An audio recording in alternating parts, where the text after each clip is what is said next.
दोस्तों आज की वीडियो का टॉपिक रहेगा द कैननाइजेशन। इसे लिखा है जॉन डन ने। इससे पहले हम इसे डिस्कस करें, जान लेते हैं राइटर के बारे में। जॉन डन का जन्म हुआ था 1572 में। इन्होंने 17th सेंचुरी में मेटाफिजिकल पोएट्रीज लिखी जो काफी फेमस है। ये बहुत ही अमीर घर से थे। इनके पापा बहुत बड़े व्यापारी थे। हम सभी जानते हैं कि दुनिया में सबसे बड़ी यूनिवर्सिटीज दो ही है, एक कैम्ब्रिज और दूसरी ऑक्सफोर्ड।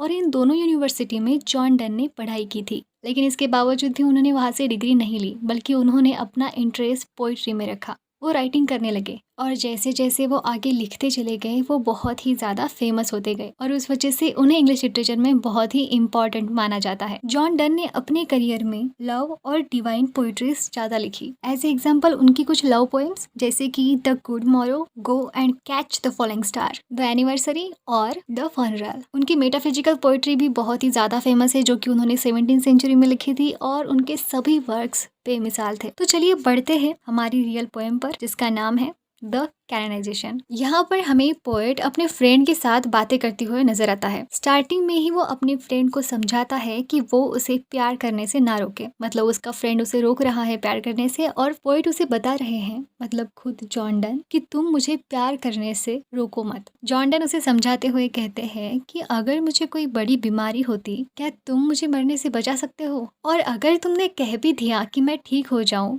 तो क्या सच में मैं जल्द से जल्द ठीक हो जाऊंगा। उसी तरह से जो कोई व्यक्ति प्यार में है उसे रोकना बेकार होगा। तुम लाख कोशिशें कर लो लेकिन उसका कोई भी फायदा नहीं। वो बताता है कि तुम मुझे इस तरह से रोकने के बजाय तुम जाकर बहुत सारे पैसे क्यों नहीं कमाते या फिर राज दरबार में जाकर कोई दूसरा काम क्यों नहीं करते। जॉन डन बता रहे हैं कि उन्होंने प्यार किया है लेकिन उस वजह से उनका कोई भी नुकसान नहीं हुआ। प्यार करने के बाद उसकी जिंदगी में ऐसा कोई भी बड़ा तूफान नहीं आया जिस वजह से कि उसकी जिंदगी बर्बाद हो, और ना ही अब तक उसने इतने आंसू बहाए हैं जिससे कि बाढ़ आ सके। जॉन डन यहाँ पर उनका प्यार प्रदर्शित कर रहे हैं। उनका कहना सिर्फ यही है उसके फ्रेंड से कि वो उन्हें प्यार करने से ना रोके। और भी उसे समझाते वक्त वो कहते हैं कि ना ही अब तक कोई इस वजह से प्लेग जैसी भयानक बीमारी से मरा है और ना ही किसी को कुछ हुआ है, तो तुम क्यों रोकते हो। डन उसे बताते हैं कि उसके प्यार करने से कोई भी चीज रुकी नहीं है। अभी भी पूरे सैनिक युद्ध में लड़ रहे हैं और वकील अपने अपने कोर्ट में दाखिल होकर उनका काम कर रहे हैं, तो तुम्हें क्या प्रॉब्लम है। जॉन डन अपनी प्रेमिका के बारे में बताते हैं कि वो दोनों भी फिनिक्स बर्ड की तरह है। फिनिक्स बर्ड एक ऐसा बर्ड है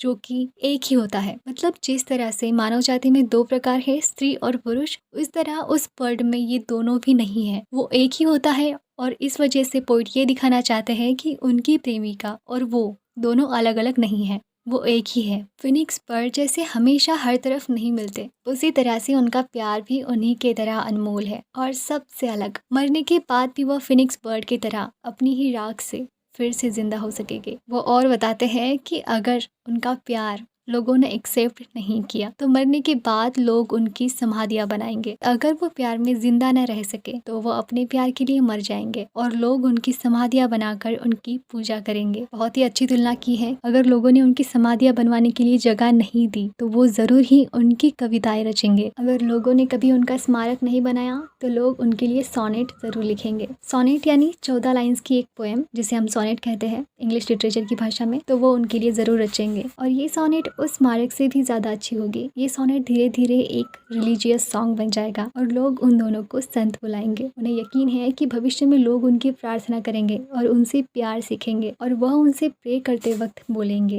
कि इन लोगों ने प्यार कर कर एक दूसरे को संत बना दिया। अभी जहाँ पर जॉन डन रहते हैं और उनकी प्रेयसी रहती है, उनके मरने के बाद एक पवित्र जगह बन जाएगी जिस वजह से लोग वहाँ पर आकर प्यार सीखेंगे, जिस वजह से लोग उसे तीर्थ क्षेत्र बनाएंगे। वो बताते हैं कि बदलती हुई दुनिया के साथ साथ लोगों को उनका प्यार हमेशा प्यार करना सिखाएगा और जब लोग उनका स्मारक बनाएंगे तो उनकी आंखों में पूरी दुनिया समाई होगी और लोग उन्हें देखकर बोलेंगे कि इन्हीं की तरह फिर से इस दुनिया में प्यार हो। वो प्यार की एक मिसाल बन जाएंगे और लोग अपना प्यार जाहिर करने के लिए इनकी मिसालें दिया करेगा। और इसी के साथ ये पोएम यहीं पर खत्म हो जाती है। बहुत ही अच्छी पोएम थी।